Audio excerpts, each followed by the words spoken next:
오늘 에베소서 1장인데 1절부터 14절까지 보도록 하겠습니다. 말씀 제목 뭔가요?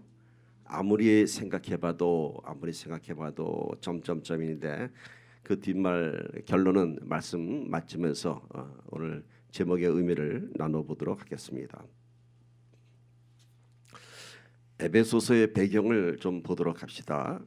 에베소서는 바울이 로마의 감옥에서 쓴 우리가 얘기하는 옥중 서신이라고 하는 것입니다. 에베소 교회에 보내는 편지입니다. 에베소 교회는 바울이 직접 3년간 목회를 했던 교회입니다. 지금으로 치면은 담임 목회를 하고 그 교회를 세웠던 그 바울의 눈물과 정성이 쏟아진 교회입니다. 근데 로마의 감옥에서 이 에베소 교회를 쓴 목적이 있습니다. 오늘 이 바울이 에베소 교회를 위해서 쓴 편지 가운데 오늘 우리가 당면한 여전히 우리의 중요한 문제인 신앙의 본질 또 교회의 본질에 관한 아주 중요한 주제를 전하고 있습니다. 그래서 에베소서는 신약 성경에서도 아주 중요한 부분에 해당하는 성경입니다. 자, 에베소서는 크게 두 가지의 주제로 나눌 수 있습니다. 자, 한번 보세요. 첫 번째 1장부터 3장까지는 그리스도의 신분에 관해서 기록하고 있는데 그리스도의 신분에 관해서 기록하고 있는데 이 뒤 배경이 뭐냐면은 즉 하나님께서 하신 일에 대한 것입니다. 하나님께서 하신 일, 하나님께서 어떻게 우리를 그리스도인으로서 세우셨는지 하나님께서 하신 일입니다. 여러분, 우리가 한 것이 아니라 그걸 잘 유념하시기 바라겠습니다. 그래서 4장에서 6장까지는 그렇게 하나님께서 우리를 그리스도인을 세우셨는데 그 그리스도인의 삶 속에서 해야 할 그런 교훈과 지침에 관한 것입니다. 그러니까 1장에서 3장까지는 그리스도의 성도가 어떠한 것인가, 교회가 무엇인가 이런 걸 설명하면서 그 주체가 누구라고요? 하나님이라고 하는 것입니다. 그리고 4장에서 6장까지는 이제 하나님께서 그렇게 하셨으니까 이제 교회는 어떻게 해야 되고 성도는 어떻게 해야 할 것인가라는 이런 두 주제입니다. 자, 에베소 교회에 이런 주제의 편지를 쓴 이유와 목적이 있습니다. 바울이 로마의 감옥에서 에베소 교회를 보면서 참 간절한 마음으로 편지를 썼습니다. 뭐 교과서를 보내면서 가르치기 위한 것이 아니라 당시 교회에 어떤 이러한 편지를 보내야 할 그런 이유와 목적이 있었습니다. 오늘 우리가 이 바울이 어떤 심정으로 에베소 교회에 이 편지를 썼는지 그 배경을 알면은 이 편지의 내용을 우리가 잘 이해할 수 있습니다. 편지를 쓴 사람이 어떤 심정으로 썼고 무엇을 전하기 위한 것인지 알면은 아마 말씀을 우리가 받아들일 때 잘 우리가 깨닫게 될 것 같습니다. 여러분, 고급 레스토랑에 가면은 음식이 나올 때마다 그 재료나 또 요리 방법에 대해서 직접 셰프가 나와서 설명을 해주는 곳이 있습니다. 물론 아주 비싼 고급 레스토랑이죠. 일반 레스토랑이 아니고 저도 그런 곳을 가봤었는데요. 그런 곳에 가서 이렇게 식사를 해보면은 그 요리에 대한 가치를 알게 됩니다. 제가 꽤 됐군요. 뉴욕 가는데 어느 분이 정말 스테이크에 아주 오래된 아주 명품 같은 레스토랑을 가서 식사를 대접하겠다고 합니다. 그래서 몇 명에서 가는데 제가 상상했던 그 스테이크하고는 전혀 다른 것이 나왔습니다. 저는 가기 전에 이제 두툼한 스테이크에다가 아주 잘 구워진 기름이 줄줄 흐르는 그런 스테이크를 예상하고 갔는데 들어가는 때부터 좀 달랐습니다. 그 집은 벌써 아마 100년이 넘은 레스토랑이었고요. 아주 앤티크 같은 그런 레스토랑이었습니다. 뭐 식탁과 의자도 다 옛날 나무 의자 그대로 썼더라고요. 저를 놀라게 한 것은 스테이크 나온 그 자체였습니다. 한 사람 한 사람께 나올 줄 알았더니 이만한 덩어리가 하나 나왔어요. 우리 사람 쇠 맞게끔. 그리고 그 고기는 겉에가 다 새까맣게 탔어요. 이게 우리 동양인이 왔다고 이게 뭐 무시하는 건가라는 그런 의심이 들 정도로 새까만 스테이크 고기 덩어리가 나왔습니다. 다들 이게 어떻게 된 건가 하고 있는데 이제 우리를 모시고 간 분이 조금 있으면 이제 설명할 겁니다 하더니 이제 그 셰프인지 아니면 뭐 그 다른 요리사인지 모르겠는데 나와서 설명을 하더라고요.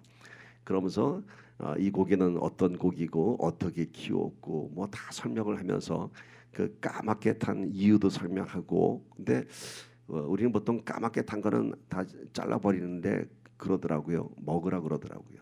그래서 전 처음 이렇게 위에가 까맣게 탄 고기를 한번 먹어봤는데 좀 찜찜하긴 했지만 나름대로 그렇게 먹는 의미가 있더라고요.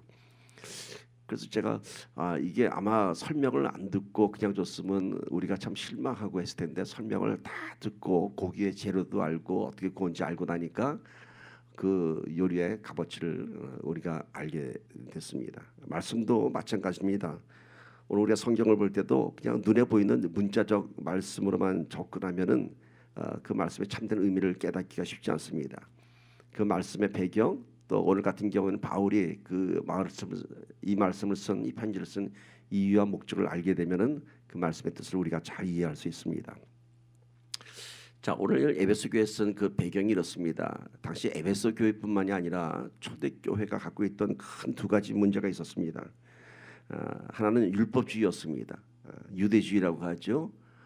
율법주의, 즉 유대주의라고 하는 것이 그리스도 복음과 충돌이 됐습니다.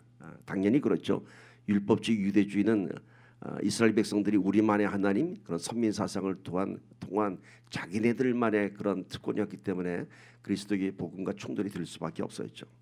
두 번째는 영지주의라고 하는 이단 사상이 있었습니다. 뒤에 이제 설명을 하도록 하겠습니다. 자, 그럼 첫 번째 율법주의, 유대주의의 문제점이 무엇인가에 대해서 바울은 설명하고 있습니다. 당시 유대인들은 율법을 하나님이 주신 법, 그것에 대한 자부심이 있었습니다.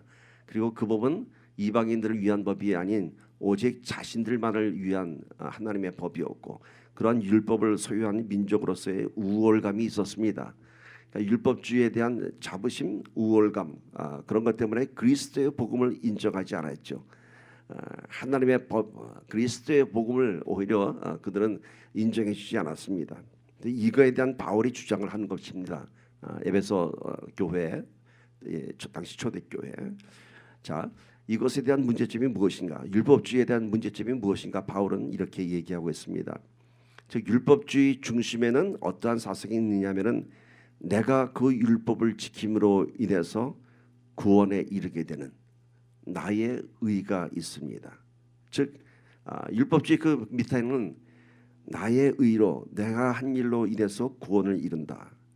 그러나 오늘 바울이 전하는 대조적인 그리스도인의 복음에는 그것이 아닙니다. 그리스도인의 구원에는 오히려 내가 없고 오직 예수 그리스도의 은혜만이 있는 것입니다. 그래서 율법주의와 그리스도의 복음을 한번 비교해 보면 이렇습니다. 율법주의는 내가 한 일에 대한 어떤 프라이드입니다. 내가 이런 율법을 지켰다. 내가 이렇게 금식을 하고 내가 이렇게 11조를 하고 바리새인의 기도에 그런 게 나오죠. 누가복음에. 그리고 또한 이것은 이러한 행위를 내가 내 삶 속에서 지켜냄으로써 내가 어떤 거룩한 구원을 이뤄낸다. 이것이 율법주의 바탕입니다. 그런가 하면 그리스도의 복음은 어떤 건가요? 내가 아닌 하나님께서 하신 일을 인정하는 것입니다. 그렇죠? 전혀 다르죠. 그리고 그 일은 이 구원은 내가 이룬 것이 아니라 이미 그리스도께서 십자가에서 다 이루셨다 이것입니다. 전혀 다른 겁니다. 율법주의에는 누가 주인이죠? 내가 주인이에요. 나의 행위적 구원이고 그리스도의 복음은 뭔가요? 내가 한 것 아무것도 없어요. 다 하나님께서 하신 일이고 또 하나님께서 그리스도를 통해서 이루셨습니다. 잘 아시는 갈라디아서 2장 20절 말씀의 배경이 바로 이것을 알리기 위한 것입니다. 내가 사는 것이 아니라 누가 산다고요? 그리스도께서 사시는 것입니다. 한번 갈라디아서 2장 20절 다 아마 암송할 거예요. 내가 그리스도와 함께 십자가에 못 박혔나니 그런즉 이제는 내가 사는 것이 아니요 오직 내 안에 그리스도께서 사시는 것이라. 그래서 이제 내 삶이 내가 육체 가운데 사는 것은 나를 사랑하사 나를 위하여 자기 자신을 버리신 하나님의 아들을 믿는 믿음 안에서 사는 것이라. 이제 내가 사는 것은 어떻게 사는 것이라고요? 믿음 안에서 사는 것이에요. 그 믿음이 뭐라고요? 내가 한 것이 아닌 예수 그리스도께서 나를 위해서 구원하셨다는 그 사실을 믿는 것입니다. 이 갈라디아서 2장 20절에는 그리스도인의 복음의 원리가 있습니다. 내가 한 것이 아니요 오직 예수 그리스도께서 이루신 것입니다. 여러분 오늘 말씀 잘 들으시면요, 아주 우리 구원의 본질을 알 수 있고요. 또 우리 지난 딥 첫 번째 시리즈에서 했던 구원에 관한 궁금했던 질문들, 칼빈의 5대 강령과 알미니안주의를 오늘 다 요약할 수가 있습니다. 그러니까 오늘 잘 들으시고 이제 또 설교 파일을 제가 음성으로 보내드리면은 한번 계속해서 들어보시기 바라겠습니다. 자, 갈라디아서 2장 20절, 그러니까 이제 내가 사는 것이 아니라 누가 산다고요? 내 안에 그리스도가 사시는 것이라. 그것은 내가 그를 믿는 믿음 안에서 사는 것입니다. 율법주의와는 전혀 다른 영적인 원리입니다. 그렇다면은 율법주의는 잘못된 것일까요? 잘못된 것일까요? 성경에 보면은 율법은 폐하지 않았다고 하셨어요. 단지 완성했다고 하셨어요. 그렇다면 율법주의가 잘못된 것이 아닐 텐데 왜 바울은 율법주의와 그리스도의 복음을 대조적으로 비교하면서 마치 잘못된 것처럼 얘기할까요? 잘못된 것이 아니라 율법주의를 잘못되게 받아들인 것이죠. 여러분, 율법을 통해서 우리는 하나님의 거룩한 법을 우리가 알게 됩니다. 하나님의 말씀대로 사는 것, 옳게 사는 것입니다. 율법대로 사는 것, 거룩하게 사는 것입니다. 그러나 그 율법대로 사는 것, 율법을 지키는 것, 그 거룩한 삶이 자신의 의를 드러내는 삶이 되기 때문에 문제가 되는 것입니다. 무슨 말씀인지 아시겠어요? 살인하지 말라, 도둑질하지 말라, 거짓말하지 말라, 남을 비방하지 말라, 이런 것들을 지켜내면서 내 삶의 거룩함을 내가 이것을 이뤄내는 것이야라고 하는 자신의 의가 드러내기 때문에 문제가 되는 것입니다. 이 율법을 주어진 이유는 사실은 행위적인 율법을 우리가 지킬 수는 있지만은 정말 그 율법은 지킬 수가 없죠. 왜요? 예수님께서 그러셨잖아요. 마음에 탐심을 가진 것만으로도 도둑질한 것이다. 마음에 미움을 가지면 살인한 것이다. 마음에 음심을 가지면 간음한 것이다. 그러니까 우리는 결코 하나님의 이 율법을 우리의 삶 속에서 행위적으로는 지킬 수 있지만은 그 율법을 우리는 완성할 수 없어요. 그러니까 그런 우리의 그런 더러운 마음들을 통해서 우리가 죄인됨을 깨닫는 것이죠. 그것이 율법의 역할인 것입니다.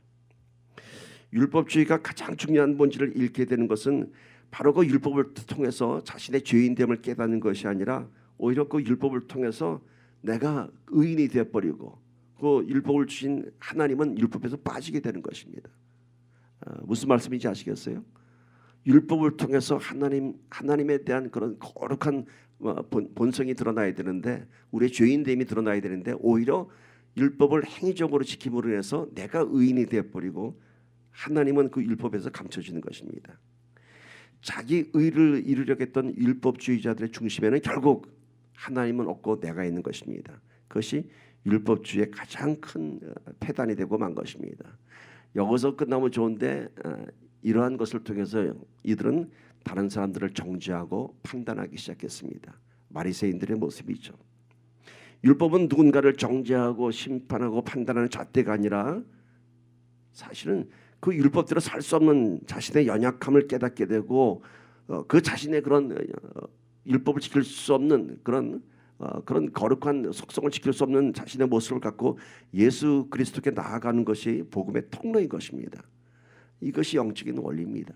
그런데 율법주의자들은 율법을 행위적으로 완성하면서 내가 의인이다 하면서 하나님은 없고 자기가 드러나는 것입니다.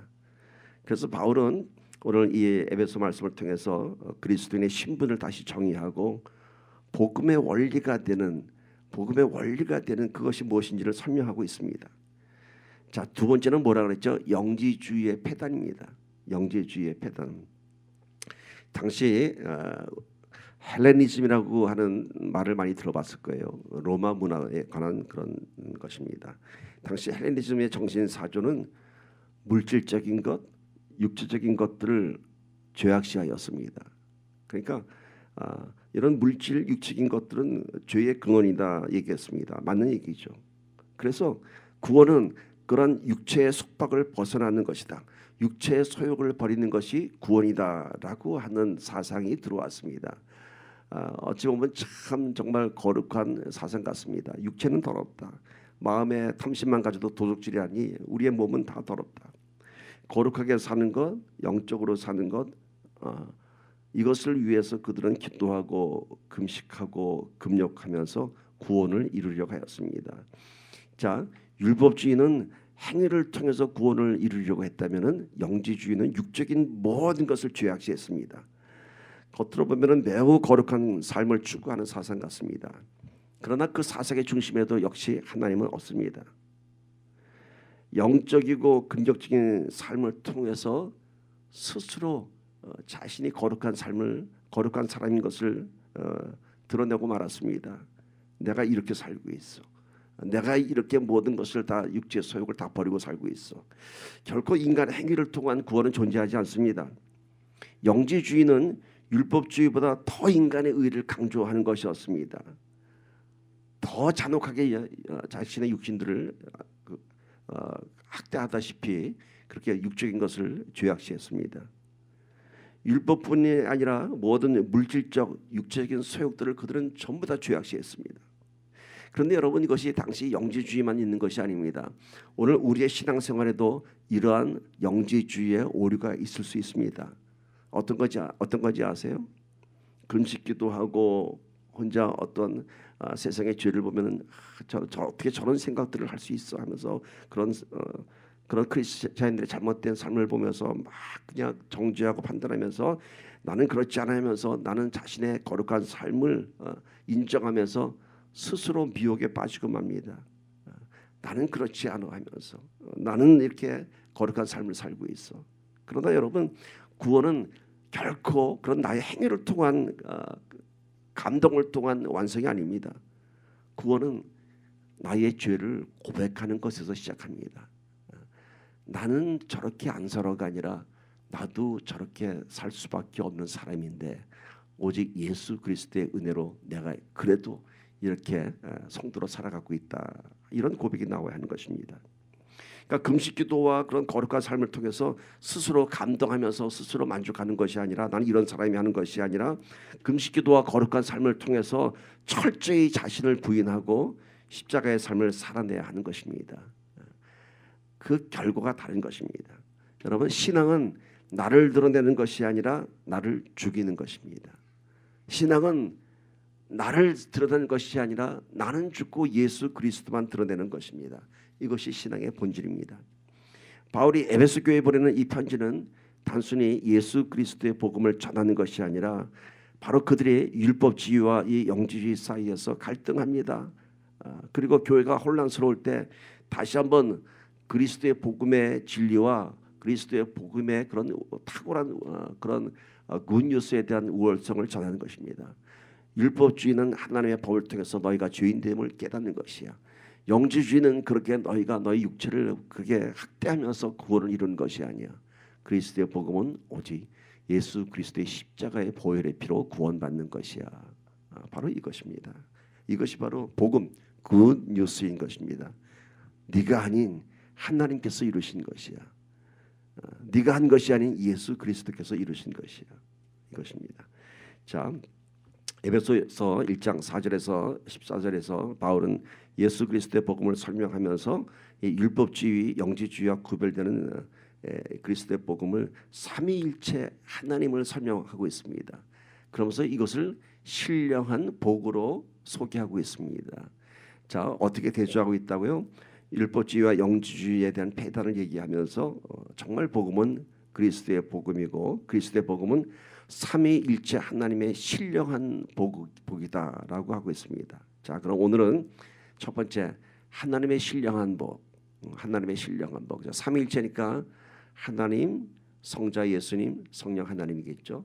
하나님의 신령한 복이 무엇인가를 한번 설명하도록 하겠습니다. 에베소서 1장 4절 5절 봅시다.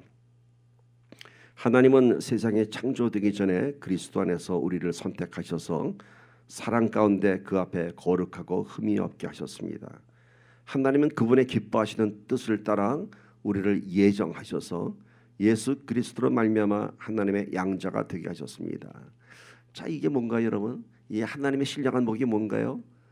우리가 첫 번째 시리즈 했던 바로 선택되었고 예정되었다 하는 것입니다.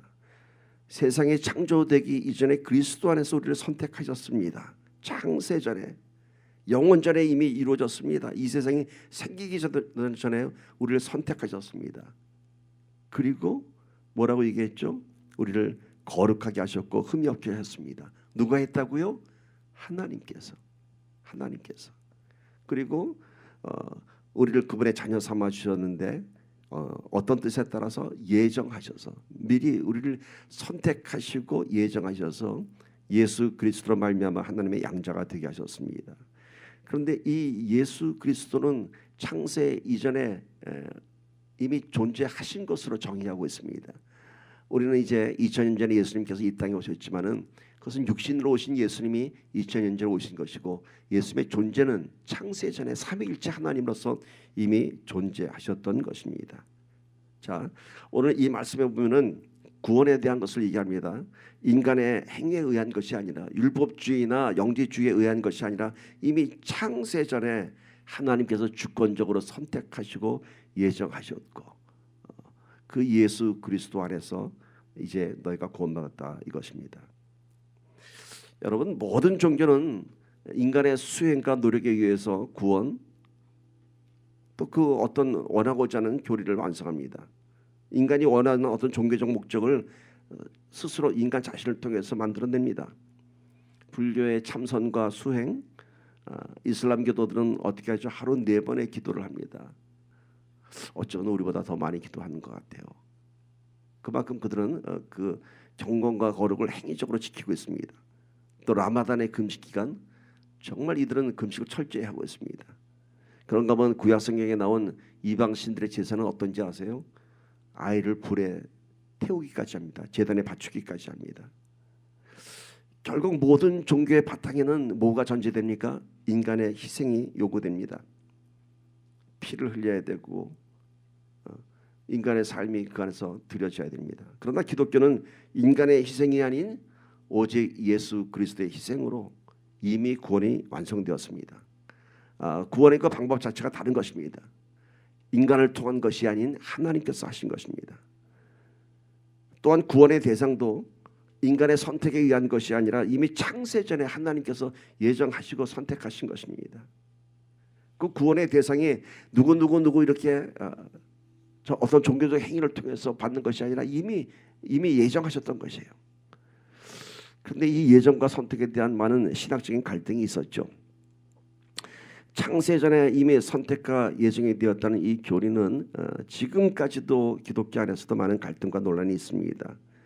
이것에 대한 결론을 우리는 이미 냈죠. 그러니까 여러분 이제는 좀 부담 없이 들으실 수 있을 거예요. 그렇죠? 결론이 뭐였죠? 예정과 선택에 대한 이런 칼빈과 알민에 대한 결론이 뭐였죠? 하나님은 그런 것에 관심이 없는 거예요. 그건 오직 인간들의 주장이고 인간들의 관심일 뿐이지 모든 것은 하나님의 주권 안에 있는 것입니다. 그러니까 오늘 우리는 하나님께서 우리를 선택하시고 예정하시고 그 방법이 어쨌든 간에 우리를 구원하시던 그 사실 하나에 감격하면 되는 것입니다. 예정론이라고 하는 것은 절대적인 하나님의 주권을 강조하는 교리입니다. 그러니까 우리는 이미 다 이제 이것을 마스터했으니까 이제 쉽게 넘어갈 수 있죠. 근데 여전히 예정론에 대해서 갈등이 되는 그 이유가 있습니다. 왜 이것이 신학적인 그 충돌이 있고 갈등이 되냐면은 첫 번째는 공평과 평등에 관한 문제입니다. 즉 이미 구원이 예정되고 선택되었다면은 이미 예정되고 선택되었다면은 만약에 선택받지 않은 그 수많은 영혼들은 버림받은 영혼인가라는 질문입니다. 이것도 우리 다 했던 것이죠. 그럼 유기된 영혼, 버려진 영혼, 방치된 영혼 이것은 어떻게 해석해야 될 것인가? 그런데 이것은 여러분 평등과 공평에 관한 문제가 아닙니다. 즉 왜 누구는 구원받고 왜 누구는 구원받지 못했는가에 대해서 하나님에 대한 도전할 수 있는 문제가 아니에요. 프리웨이에서 운전하다가 80마일로 달리다가 이제 스피드로 잡혔습니다. 티켓을 먹게 됩니다. 그때 폴리스한테 이런 질문합니다. 아니 다 80마일 어떤 차는 나보다 더 빨리 달려가는데 왜 나만 잡았냐고 그렇게 폴리스한테 질문합니다. 그럼 뭐라 그러는지 아세요? 왜 다 똑같이 80마일 오버스피드인데 왜 나만 잡냐고 하면은 It's my authority. 폴리스가 그래요. 그거 내 마음이야. 내 마음이야. 그게 답이에요. It's my choice. 그게 우리 입장에서 보면은 분명 불공평하고 억울하죠. 그런데 경찰의 그 authority 앞에서는 항의할 수가 없는 거예요. 지금 뭐냐면 경찰 쪽에서 보면은 내가 저가 80대 다 못 잡잖아. 그러니까 잡는 건 내 마음이야. 이거라는 거예요. 물론 하나님께서 우리를 선택하고 예정하신 것은 뭐 폴리스하고는 다른 차원의 것이지만은 하나님의 구원과 예정에 관해서는 인간의 어토리티가 아닙니다. 창조자의 권위, 주권에 관한 것입니다. 전지전능하신 하나님의 섭리인 것입니다. 그래서 거기에 대해서는 우리가 어떤 갈등과 의문과 도전을 할 수 있는 주제가 아니에요. 그것은 우리가 그 자리에 서 있는 것에 대한 감사만 하면 되는 것입니다. 로마서 9장 20절 21절에 이것에 대한 하나님의 주권에 대한 말씀이 있죠. 이 사람은 내가 누구에게 감히 하나님께 반문하느냐. 지음을 받은 물건이 지은 자에게 어찌 나를 이같이 만들었느냐 말하겠느냐. 토기장이가 진흙 한 덩이로 하나는 귀에 쓸 그릇을 하나는 천이 쓸 그릇을 만들 고난이 없느냐. 이 말씀 하나만 갖고 설교해도 한 시간이 넘어 걸리겠지만은 오늘 말씀만 짚고 넘어갑니다. 구원에 관한 선택과 예정은 오직 하나님의 주권인 것입니다. 이것은 어떤 인간의 지성과 논리로 따져야 할 문제가 아닙니다. 그냥 하나님의 선포입니다. 우리는 그렇게 받아들이면 됩니다. 이것은 무엇을 의미합니까? 그냥 인간의 지성과 논리를 무시하는 것이 아니라 하나님의 주권은 인간의 지성, 인간의 도덕적 가치관보다 훨씬 높은 차원의 것입니다. 그래서 우리 인간의 지성의 차원으로는 해결할 수 없는 문제예요. 그러니까 하나님의 불공평해 뭐 이런 주제를 던질 것이 아닙니다. 그냥 받아들여야 하는 것입니다. 어떤 도덕과 평등 모순으로 하나님의 이런 주권에 대해서 우리 따질 수 없는 것이에요. 그만큼 하나님의 이 지혜, 하나님의 권능은 우리가 헤아릴 수 없는 것이에요. 피조물된 우리가 하나님과 따질 수 없는 것입니다. 이런 예정과 선택에 대한 교리는 인간의 철학적 또는 도덕적 가치관에 의한 논쟁의 대상이 아니라 오직 인간이 헤아릴 수 없는 하나님의 은혜를 깨닫기 위한 것입니다. 아시겠어요? 이해할 수 없는 문제들에서 논증하고 반증할 것이 아니라 그만큼 이해할 수 없을 만큼 하나님의 은혜가 크구나, 하나님의 사랑이 크구나, 그렇게 받아들이면 됩니다. 우리가 부모님의 사랑도 그 부모님의 사랑이 얼마나 큰지 우리는 헤아릴 수 없어요, 사실은. 그러나 지금까지 살다 보면은 부모님에 대한 불평도 있고 원망도 있었을 것 아닙니까? 그러나 우리는 그 부모님의 그 큰 사랑을 이해할 수가 없는 것이에요. 나중에 그분들이 떠나고 나면은 또 내가 그 자리에 서면은 그 마음을 이해할 수 있는 것이죠. 하물며 부모님의 사랑도 이해 못하는데 우리가 어떻게 하나님을 이해할 수 있겠습니까? 그래서 오늘 하나님께서 하신 일, 이 구원의 예정과 선택에 대한 결론은 오직 감사인 것입니다. 저도 그렇습니다, 여러분. 저도 아무만 생각해봐도 오늘 말씀 제목처럼 아무리 생각해봐도 저는 목사가 될 사람이 아닌데 어느 날 보니까 목사가 돼 있었습니다. 며칠 전에 아주 오랜만에 고등학교 동창 두 사람을 만났습니다. 식사하면서 뭐 여러 동창들 얘기가 오고 하면서 저희가 졸업할 때 640명이 졸업했는데 그 중에 목사된 동창들 몇 명들 이름을 거론했어요. 몇 명 하면서 결론이 뭔지 아세요? 아무리 생각해봐도 목사가 될 수 없는 애들이 목사가 됐다. 목사가 될 수 없는 애들이 정말 그래요. 아무리 생각해봐도 저는 목사 생각도 못했던 사람이 목사가 되고 말았습니다. 이게 뭔가요? 하나님의 선택과 예정 안에서 제 거부할 수 없는 인생이 이미 디자인되었다고 하는 것입니다. 저만 그런 거 아닐 것입니다. 여러분도 마찬가지일 겁니다. 아무리 생각해봐도 나는 변화될 사람이 아닌데 세상에 어떤 것으로도 나를 움직일 수 없는데 어느 날 내가 어느 말씀 가운데 눈물을 흘리고 찬양의 고백 가운데 한없는 눈물을 흘리는 내 자신을 발견하게 될 것입니다. 여러분, 아무리 생각해봐도 하나님의 은혜인 것입니다. 이거 우리 인정하고 넘어갑시다. 아멘. 아멘. 자, 이 예정론에 대한 또 다른 갈등은 이제 우리가 딥 시리즈에 우리가 다 나눠봐서 아시겠지만은 이게 말씀이 충돌되는 교리들이 많이 있죠. 디모데전서 2장 4절 보니까 하나님은 모든 사람이 구원을 받으며 진리를 아는데 이르기를 원하시느니라. 다 모든 사람이 구원받기를 원한다면서 왜 선택과 예정인가? 또 이런 주제도 우리가 다뤘었죠. 그때 이 모든 사람의 의미는 바로 하나님의 백성들 유대인뿐만이 아니라 모든 이방인들, 모든 열방을 향한 하나님의 계획인 것을 우리가 알 수 있었습니다.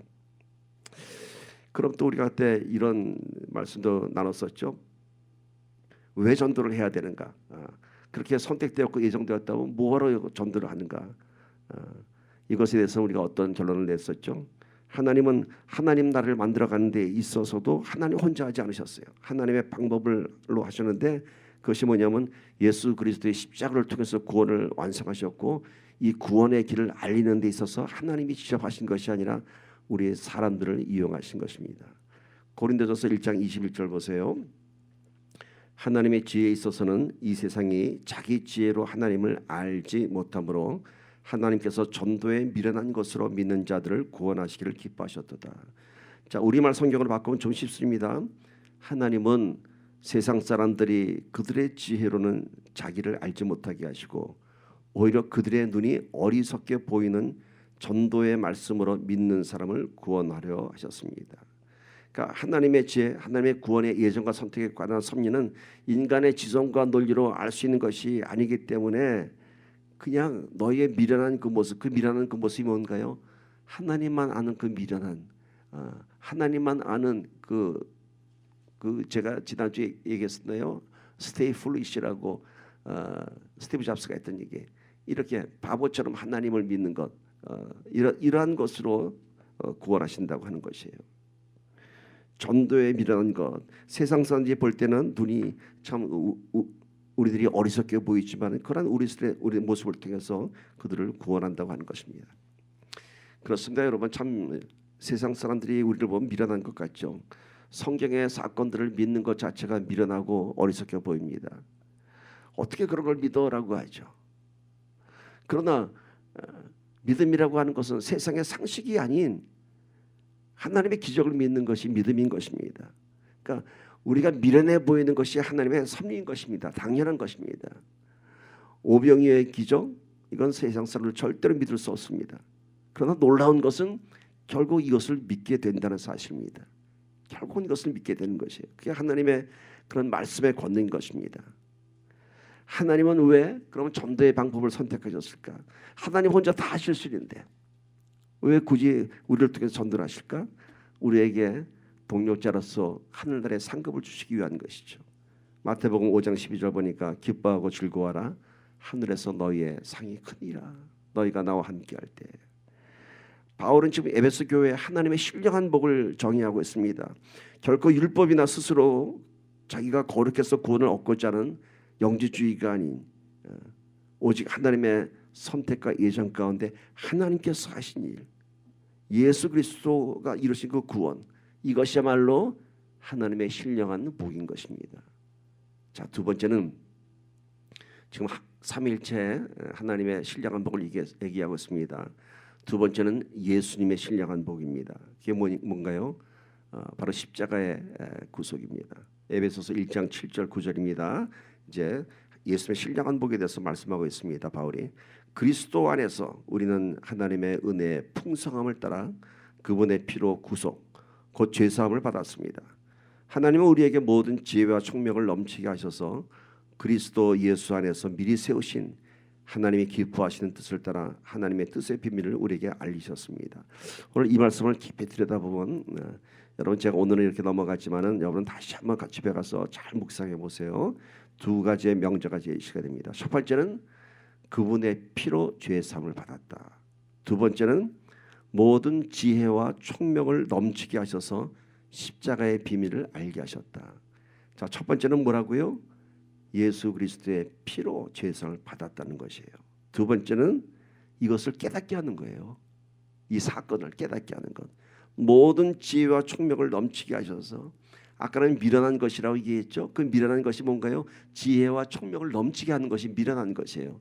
참 아이러니하죠. 그러니까 우리가 오늘 이런 말씀의 깊이를 깨달아야 되는 것이에요. 미련한 것이 뭐라고요? 세상의 지혜와 총명을 넘어선 것이 미련한 것이에요. 그래서 그것을 통해서 뭘 알겠어요? 십자가의 비밀을 알게 하신 것입니다. 하나님께서는 우리에게 모든 지혜와 총명을 넘치게 하셨어요.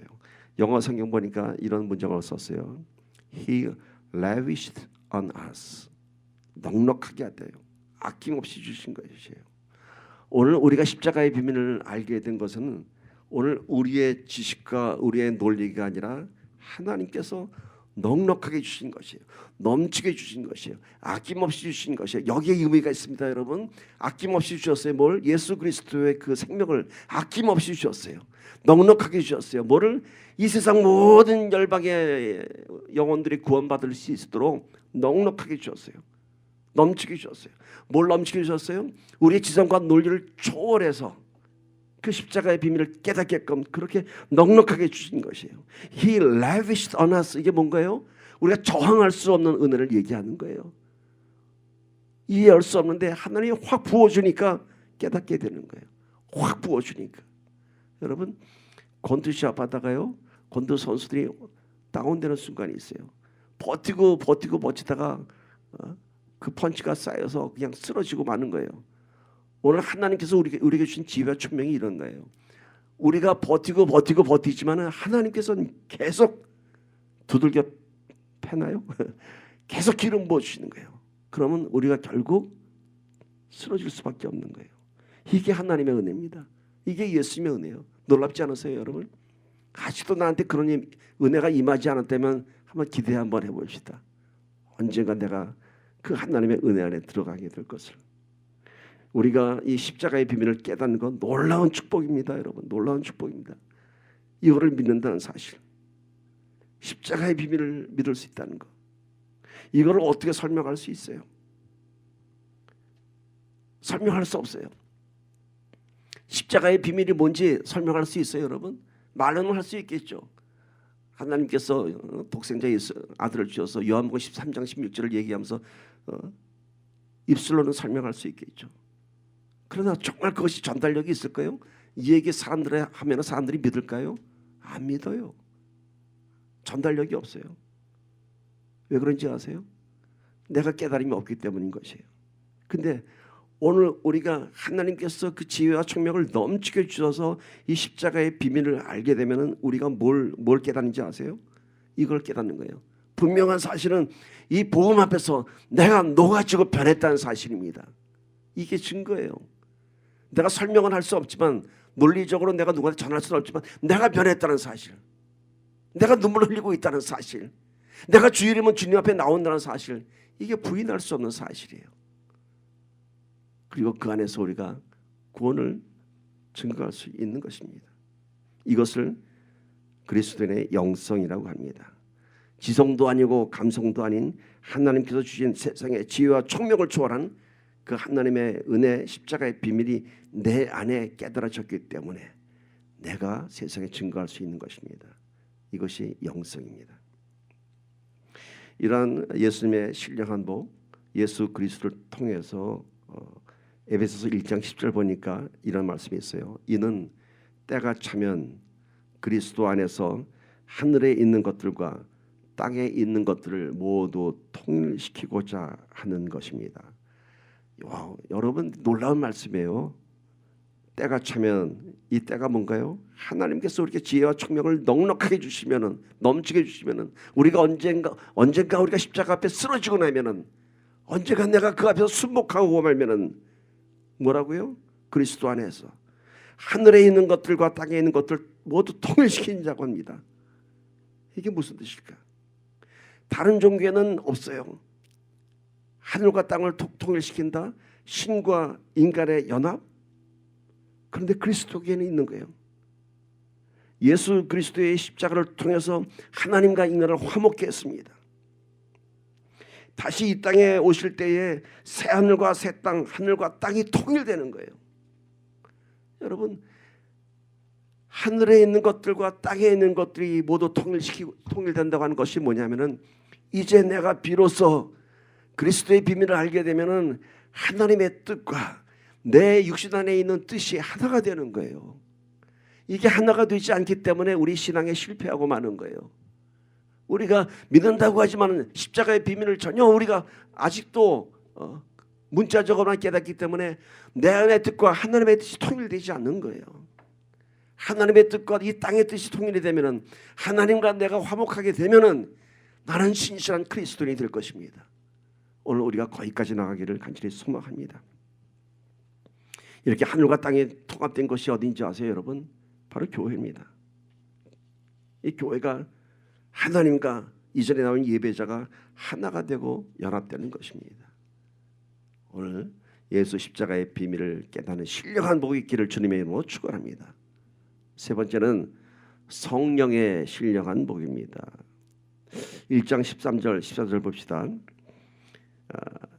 그리고 제가 여러분 오늘은 에베소 말씀을 좀 쉽게 여러분이 이해하기 위해서 현대어 성경으로 좀 바꿨습니다.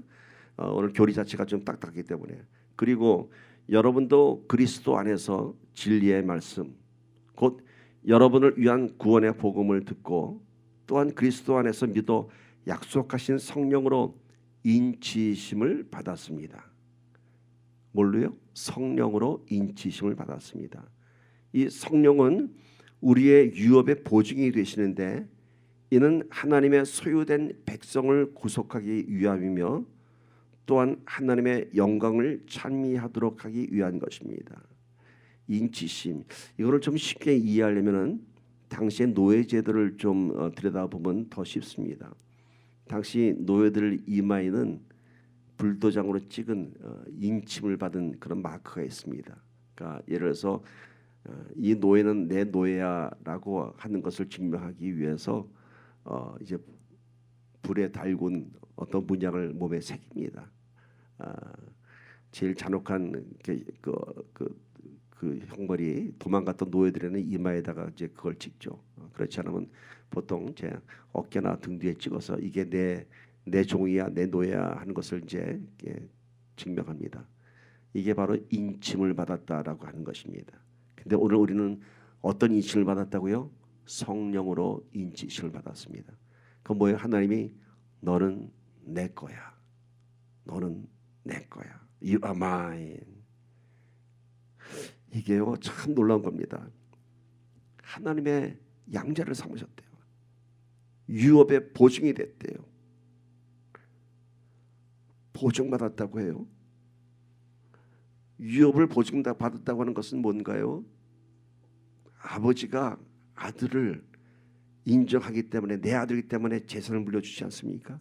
마찬가지로 하나님의 자녀가 되었기 때문에 하나님의 유업을 받는데, 그 하나님의 유업이 뭔가요? 하나님의 권능이에요. 이 땅을 통치하는 권능이에요. 성령이야말로, 우리가 성령으로 인지심을 받는 것이야말로 하나님의 권능을 경험하고 하나님의 권능을 선포하는 증거인 것입니다. 오늘 이 보증이라고 한 단어를 보면 영어 성경에 디파짓이라고 되어 있어요.